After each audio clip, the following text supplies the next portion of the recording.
பெட்டியில் வந்த திருச்செந்தூர் முருகனின் பொக்கிஷம் திருப்பதிக்கே சவால் விடும் பின்னணி.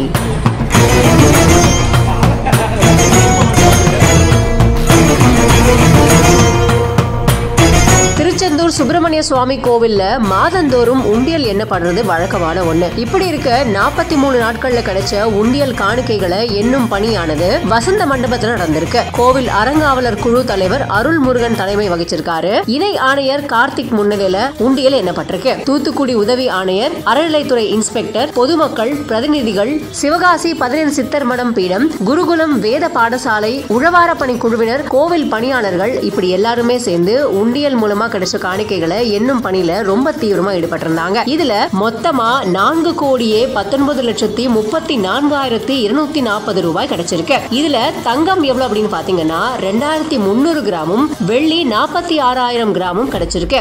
வெளிநாட்டு கரன்சி அப்படின்னு பாத்தீங்கன்னா 781 கிடைச்சதா சொல்லப்படுது. இப்படியாக திருச்செந்தூர் முருகன் கோவில்ல உண்டியல் எண்ணப்பட்ட பணி இனிதே நிறைவடைஞ்சதா கோவில் நிர்வாகம் அறிவிச்சிருக்காங்க.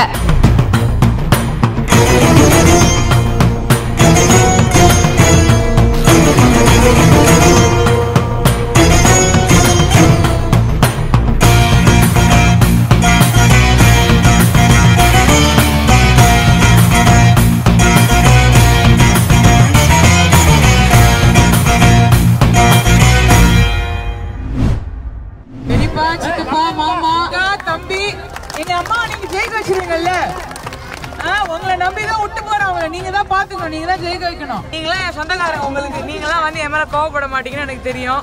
அவன் வந்து என்னென்னமோ கதை விட்டுட்டு போவான், வந்து நான் இதை பண்றேன் அதை பண்றேன்ட்டு. அதெல்லாம் நம்பாதீங்க.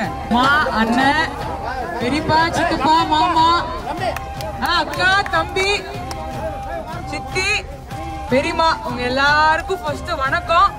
நான் வந்து லேட்டா வந்ததுக்கு அண்ணன் வந்து மன்னிப்பு கேட்டாரு. எனக்கு நான் வந்து உங்ககிட்ட மன்னிப்புலாம் கேட்க மாட்டேன். நீங்களாம் என் சொந்தக்காரங்க, உங்களுக்கு நீங்களாம் வந்து என் மேல கோவப்பட மாட்டீங்கன்னு எனக்கு தெரியும். உங்களுக்குலாம் என் மேல கோவமா? சரி, ஓகே. இனிமே நான் வந்து லேட்டெல்லாம் வரமாட்டேன். நான் அடுத்து திரும்ப வரப்ப நான் மட்டும் இல்ல, என்னோட புருஷன், குழந்தை, எங்க அம்மா எல்லாருக்கூடயும் எப்ப வருவேன்? வெற்றி விழா கொண்டாடுறதுக்கு இங்க வருவேன் நான்.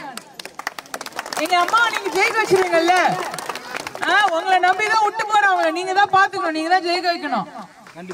நீங்க இருக்கிற தைரியத்துல தான் நான் இருக்கேன். இல்லம்மா, கரெக்டா தானே சொல்றேன்? அவங்க இந்த பக்கம் சாமி அன்புமணி நிக்கிறாங்க, அவங்க எல்லாருக்குமே தெரியும். அவங்க நிறைய இந்த கிராமத்துக்கு, இந்த மாவட்டத்துக்கு நிறைய நலத்திட்டங்கள் வச்சிருக்காங்க. அன்புமணி அவர்கள் என்ன செஞ்சாங்களோ அதை விட அதிகமா இவங்க செய்வாங்க. இந்த கூடுதலா, அதாவது அன்புமணி அவர்களும் சரி, சௌமியா அவர்களும் சரி, 2 பேரும் இப்ப அவங்க